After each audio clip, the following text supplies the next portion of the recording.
Bismillahirrahmanirrahim. Assalamualaikum warahmatullahi wabarakatuh. Selamat pagi anak-anak. Kita berjumpa lagi dalam pertemuan penajaman materi kelas 12 Bahasa Indonesia. Di sini akan dibahas 10 soal kalau memang waktunya mencukupi. Tergantung waktu yang tersedia. Dan yang pertama adalah dengan indikator peserta didik dapat menemukan ide pokok. Soalnya adalah sebaiknya brokoli dimasak atau direbus dengan air mendidih dalam kondisi setengah matang. Tambahkan garam untuk membunuh kuman. Lalu tiriskan sebentar. Siram dengan air dingin. Fungsi air dingin untuk mempertahankan warna, memperlambat proses pemasakan brokoli. Dalam kondisi seperti ini, brokoli dapat disimpan 2-3 hari dalam lemari pendingin dan aman dikonsumsi. Pertanyaan untuk soal ini adalah ide pokok paragraf.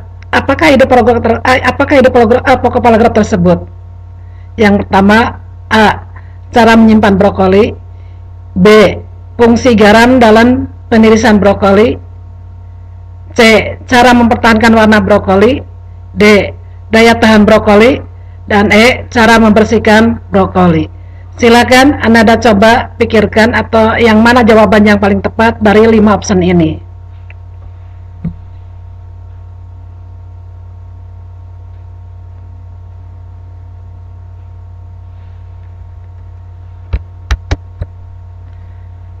Jawaban yang benar dari pertanyaan tersebut adalah yang A, yaitu adalah cara menyimpan brokoli. Mengapa jawaban yang A? Anda mungkin sudah mempelajarinya di kelas 10 dan kelas 11 atau kelas 12. Kira-kira apa yang maksud dengan ide pokok itu? Ide pokok adalah gagasan yang mengembangkan paragraf atau yang menjadi tema sebuah paragraf. Ide pokok biasanya terdapat di awal paragraf atau di akhir paragraf. Jika terdapat di awal paragraf, biasanya terdapat dalam kalimat pertama atau kalimat utama. Paragraf di atas merupakan jenis paragraf induktif karena memiliki ide pokok di awal paragraf. Ide paragraf tersebut disimpan adalah cara menyimpan brokoli. Itu kira-kira jawaban untuk pertanyaan nomor 1. Kita lanjutkan untuk pertanyaan nomor 2-nya. Kita lanjutkan dengan nomor 2-nya dengan tema yaitu membaca non-sastra. Untuk indikatornya yaitu peserta didik dapat menyimpulkan isi tersurat dalam teks. Soalnya setelah dilakukan penilaian terhadap ulangan bahasa Indonesia kelas 12 IPA yang memperoleh nilai 8 sebanyak 25 orang, nilai 7 sebanyak 4 orang, dan nilai 6 sebanyak 1 orang. Dari jumlah siswa 30 orang. Simpulan yang tepat untuk mengakhiri paragraf tersebut adalah A. Belum dapat dikatakan mereka pintar. B. Mereka belum dikatakan siswa yang pandai. C. Dapat dikatakan nilai mereka baik. D. Jadi guru mereka berbangga. Dan E. Memang mereka anak yang rajin. Silakan Anda pikirkan kira-kira mana opsi yang paling benar menurut Anda setelah membaca soal tersebut.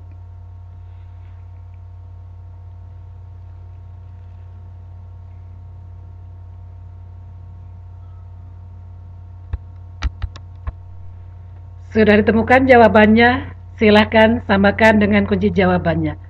Jawaban yang benar adalah opsi C, yaitu dapat dikatakan nilai mereka baik. Mengapa demikian?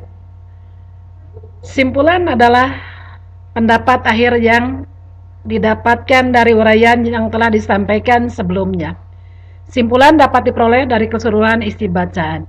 Berdasarkan uraian paragraf di atas, nilai bahasa Indonesia kelas 12 IPA sebagian besar memperoleh nilai bagus dan hanya 1 orang yang memperoleh nilai 6. Maka simpulan yang tepat untuk mengakhiri paragraf tersebut adalah dapat dikatakan nilai mereka baik. Jadi jawabannya adalah C.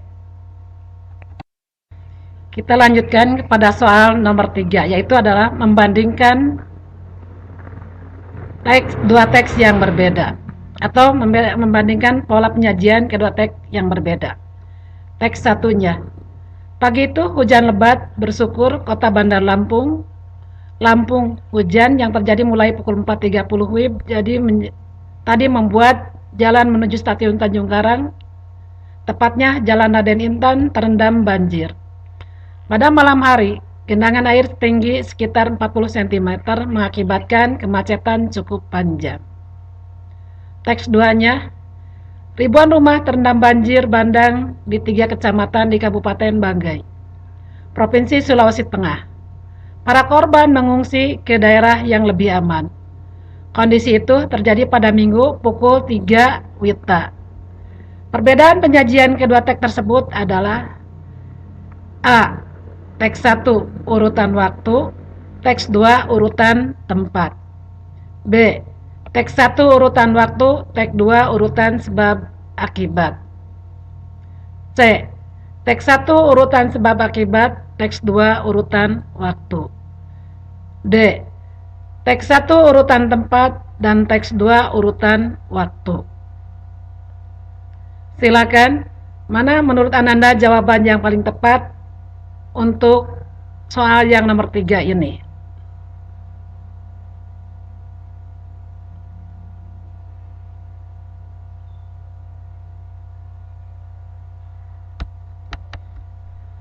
Bagaimana, sudah ditemukan jawabannya? Kalau sudah ditemukan, silakan lihat kunci jawaban di bawah ini. Jadi jawaban yang benar adalah teks 1 urutan waktu, teks 2 urutan sebab akibat. Apa alasannya? Pola penyajian teks 1 adalah berdasarkan urutan waktu. Hal tersebut dilihat dari kalimat pertama yang menyatakan pagi itu. Itu berarti menunjukkan waktu. Kemudian pada kalimat selanjutnya menyatakan pukul 4 WIB dan pada malam hari itu. Nah, semua itu adalah menunjukkan waktu. Pada teks kedua, pola penyajiannya berdasarkan urutan sebab akibat, yaitu terlihat pada kalimat pertama yang menyatakan banjir dan kalimat seterusnya yang menjelaskan akibat dari banjir tersebut sehingga para korban mengungsi. Berdasarkan penjelasan tersebut, maka perbedaan pola penyajian kedua teks berita di atas adalah teks 1 penyajiannya berdasarkan urutan waktu, sedangkan teks 2 berdasarkan pola sebab akibat. Jadi jawabannya adalah B. Kita lanjutkan ke soal nomor 4. Di sini ada urutan kalimat. Nanti kalian harus mengisi kalimat yang rumpang atau untuk melengkapi paragraf utuh. Yang ke-1, pasanglah mata bor. Yang kedua, masukkan steker ke dalam stop kontak. Yang ketiga, arahkan mesin bor dengan tepat ke arah tempat yang dilubangi dan dikunci. Yang keempatnya, hidupkan mesin. Yang kelimanya nanti harus kalian lengkapi. Yang keenamnya, matikan mesin dan tunggu sampai putaran berhenti. Dan yang ketujuhnya, nanti kalian yang mencari jawabannya. Kalimat yang paling tepat untuk melengkapi bagian yang rumpang adalah A. 5. Aturan kecepatan mesin. Dan yang ketujuhnya, bersihkan bor yang telah digunakan. B. Yang limanya, cabut steker dari stop kontak dan bukanlah mata bor. Dan yang ketujuhnya, bersihkan bor yang telah digunakan. C. Yang kelimanya, atur kecepatan mesin. Dan yang ketujuhnya, cabut steker dari stop kontak dan bukalah mata bor. Yang D-nya, yang bagian limanya, cabut steker dari stop kontak dan bukalah mata bor. Dan kalimat yang ketujuhnya, periksa benda yang telah dilubangi. Dan yang E-nya, cabut steker dari stop kontak dan bukalah mata bor. Dan kalimat 7-nya, masukkan bor ke dalam kardus. Silakan Ananda pilih mana jawaban yang paling tepat untuk melengkapi paragraf rumpang di atas.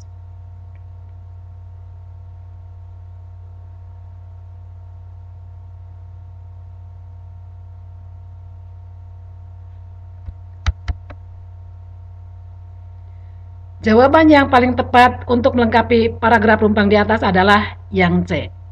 Apa alasannya? Kita coba bahas bersama-sama. Setelah menghidupkan mesin, langkah selanjutnya yang paling tepat adalah Atur kecepatan mesin. Lalu setelah itu matikan mesin dan tunggu sampai putaran berhenti. Maka langkah berikutnya yang tepat adalah cabut steker dari stop kontak dan bukalah mata bor. Jadi, kalimat yang paling tepat untuk melengkapi bagian yang rumpang adalah atur kecepatan mesin dan cabut steker dari stop kontak dan bukanlah mata bor. Jadi jawabannya adalah C. Kita lanjutkan ke soal nomor 5 dengan topik membaca terbatas. Jadi nanti kalian diharapkan dapat memvariasikan unsur teks. Soalnya 1. Gabungkan ujung benang kemudian ikat boneka. 2. Ikatkan benang sepanjang 30 cm ke semua lubang pada plastik. 3. Buatkan lingkaran pada plastik simpul buku. 4. Lemparkan ke udara. Tampaklah orang terjun. 5. Gunting plastik sesuai pola. Kemudian beri 5 lubang untuk benang pada pinggirnya. Urutan kalimat tersebut akan menjadi paragraf eksposisi yang benar. A. Urutannya 3, 2, 1, 5, 4. Yang B-nya 3, 4, 2, 5, 1. Yang C-nya 3, 5, 4, 1, 2. Yang D-nya 3, 5, 2, 1, 4. Dan yang E-nya 3, 5, 2, 4, 1. Silakan kira-kira mana jawaban yang tepat untuk mengurutkan paragraf tersebut.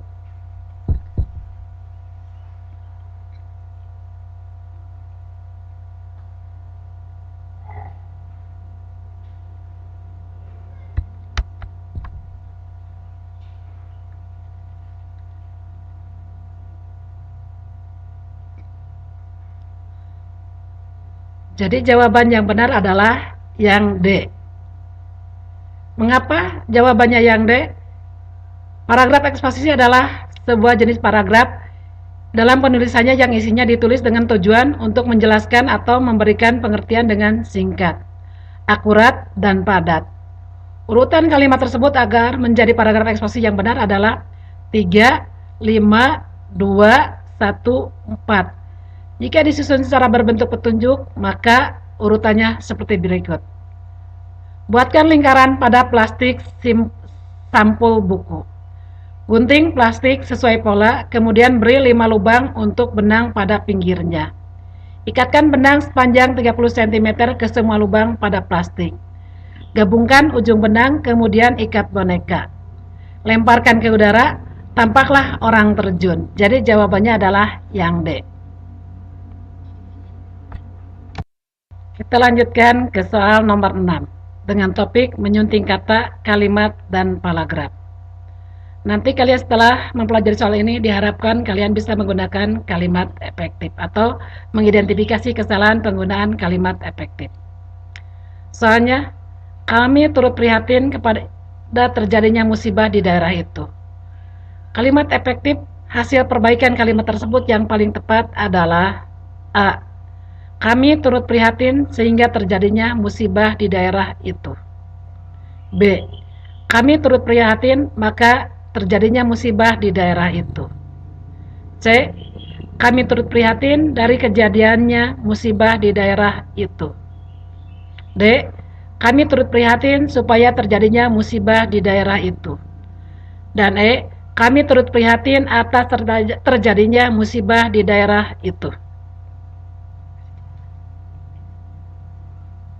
Silakan Anda pikirkan mana jawaban yang paling tepat, yang efektif kalimat itu.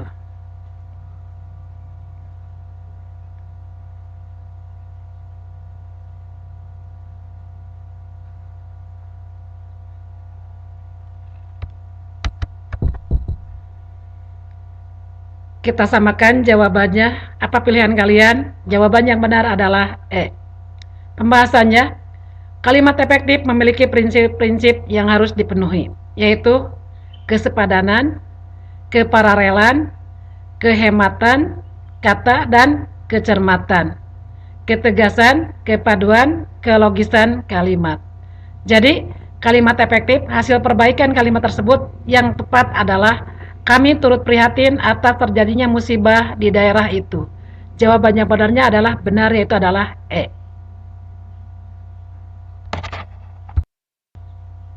Soal nomor 7 dengan topik membaca sastra.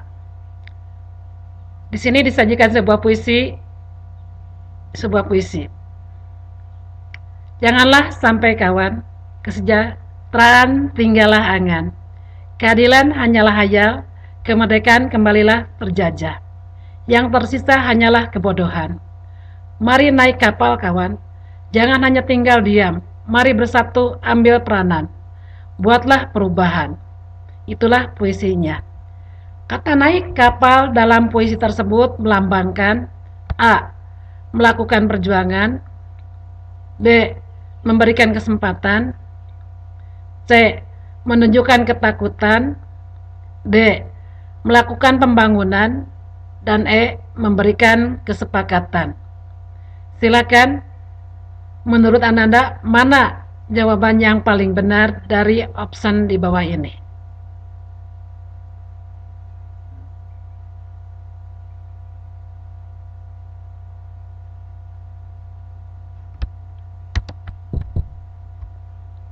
Apa jawaban Ananda? Coba samakan. Jawaban yang paling tepat adalah yang A, yaitu melakukan perjuangan. Mengapa yang A? Kata kiasan adalah kata-kata yang berbunga-bunga, bukan dalam arti yang sebenarnya. Kata kiasan dipakai untuk memberikan rasa keindahan dan penekanan pada pentingnya hal yang disampaikan.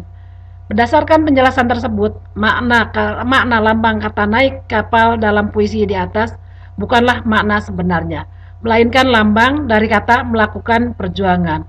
Oleh karena itu, jawaban yang paling tepat adalah yang A, yaitu melakukan perjuangan. Nomor 8 dengan topik membaca terbatas.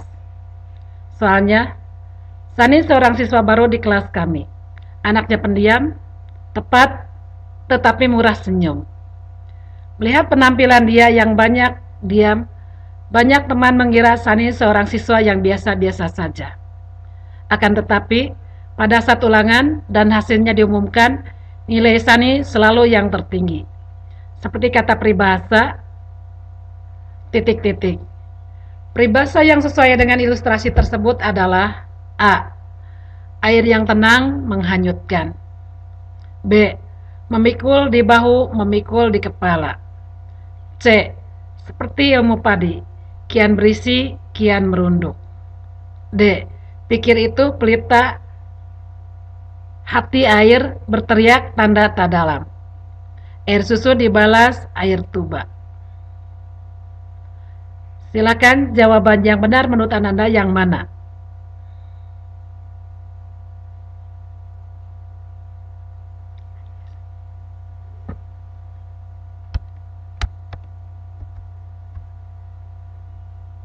Jawaban yang benar dari soal tersebut adalah yang A. Kita coba bahas sama-sama. Apa peribahasa itu? Peribahasa adalah kelompok kata atau kalimat yang menyatakan suatu maksud, keadaan seseorang, atau hal yang mengungkapkan perbuatan. Berdasarkan penjelasan tersebut, maka peribahasa yang sesuai dengan ilustrasi di atas adalah air yang tenang menghanyutkan, yang artinya seseorang yang mempunyai sifat pendiam biasanya cerdas dan mampu mengerjakan sesuatu yang benar. Hal tersebut dapat dilihat pada kalimat melihat penampilan dia yang banyak diam, banyak teman mengira Sani seorang siswa yang biasa-biasa saja. Akan tetapi, pada saat ulangan dan hasilnya diumumkan, nilai Sani selalu yang tertinggi. Oleh karena itu, jawaban yang benar adalah yang A. Soal nomor 9 dengan topik menyunting kata, kalimat, dan paragraf. Soalnya, 1. Era globalisasi tidak terbendung lagi. Nomor 2-nya, mobilitas penduduk barang dan hewan yang cukup tinggi memiliki dampak negatif terhadap kesehatan. 3-nya, kasus flu burung yang menghantui Indonesia menjadi peringatan bahwa manusia dan hewan dari luar negeri perlu pengawasan. 4. Busung lapar hanya puncak es dari kondisi gizi buruk yang terabaikan. 5. Sikap menyalahkan rakyat atau pemerintah dalam mengatasi flu burung tidaklah bijaksana. Pertanyaannya, kalimat yang sumbang pada paragraf tersebut adalah nomor A1, B2, C3, D4, E5.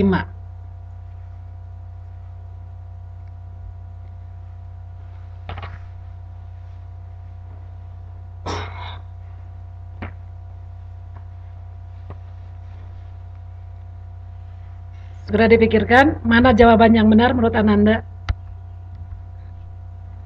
Jawaban yang benar adalah yang D.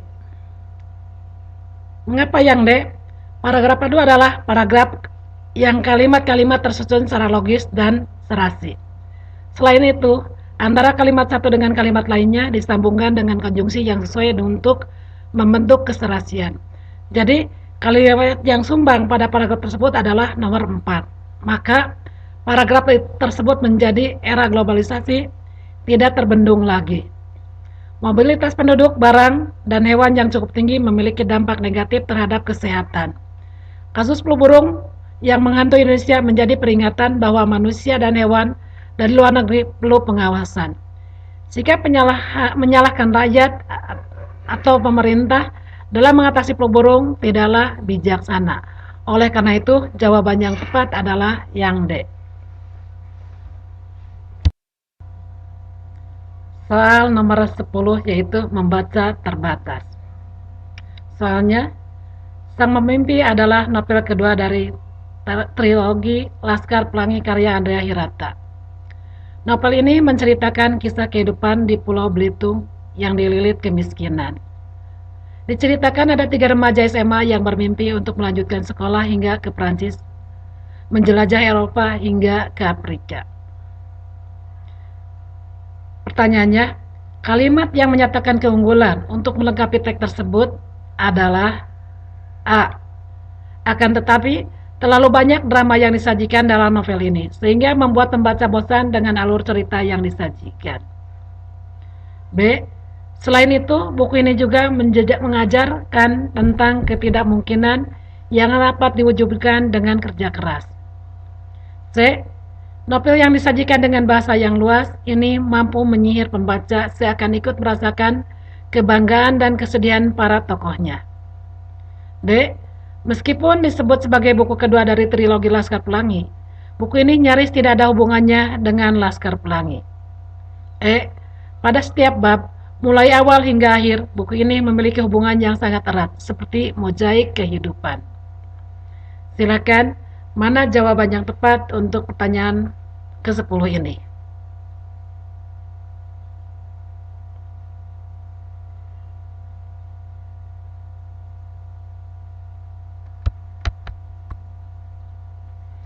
Sudah ditemukan, kita samakan. Jawabannya adalah yang C, yaitu novel yang disajikan dengan bahasa yang luas ini mampu menyihir pembaca seakan ikut merasakan kebanggaan dan kesedihan para tokohnya. Alasannya bagaimana? Kalimat yang berisi keunggulan buku tersebut tertentu berisi gagasan yang positif tentang buku tersebut. Jadi, kalimat yang mengungkapkan keunggulan buku untuk melengkapi teks di atas adalah novel yang disajikan dengan bahasa yang luas ini mampu menyihir pembaca seakan merasakan ikut kebanggaan dan kesedihan para tokohnya.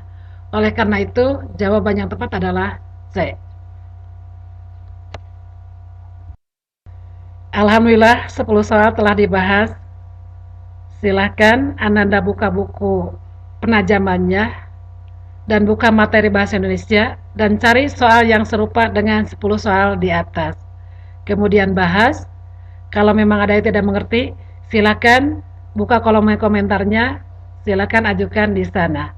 Insya Allah kalau ada waktu kita bahas sama-sama di kolom komentar itu. Kita akhiri pertemuan ini. Billahi taufiq wal hidayah. Wassalamualaikum warahmatullahi wabarakatuh.